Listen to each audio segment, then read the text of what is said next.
ছিল দুঃখী গ্রাম। অভাবের কারণে মানুষের মনে কোনো আনন্দ ছিল না।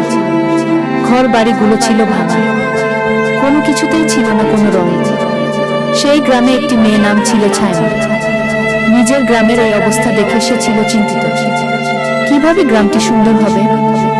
একদিন ছাইমা মন খারাপ করে হাঁটছিল। হঠাৎ আকাশে একটি উজ্জ্বল আলো নেমে আসতে দেখল।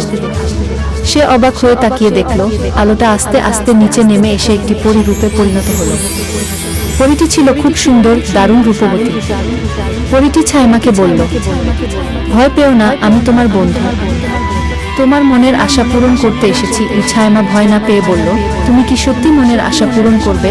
পরী বলল, হ্যাঁ, আমি এক বিশেষ পরী।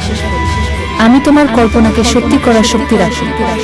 তুমি যদি কোনো ইচ্ছা পূরণ করতে চাও, আমি সেটি পূরণ করতে পারি। ছাইমা ভেবে বলল, আমি চাই এই গ্রামের সবাই সুখী থাকুক। পরী ছাইমার ইচ্ছা শুনে তার হাতের জাদু দিয়ে আলো ছড়িয়ে দিল, আর মুহূর্তেই পুরো গ্রামটি উজ্জ্বল হয়ে উঠল। ছাইমা নিজেও সুন্দর হয়ে গেল। ফুলের বাগান আবার রঙিন হয়ে উঠল। ছেলে মেয়েরা খুশিতে দৌড়ে এলো এবং পরী বলল, এটাই পরী হওয়া। তুমি যেটা চাও সেটি অন্যদের জন্য ভালো করতে পারলে তা সত্যি হবে। ছাইমা খুবই খুশি হলো।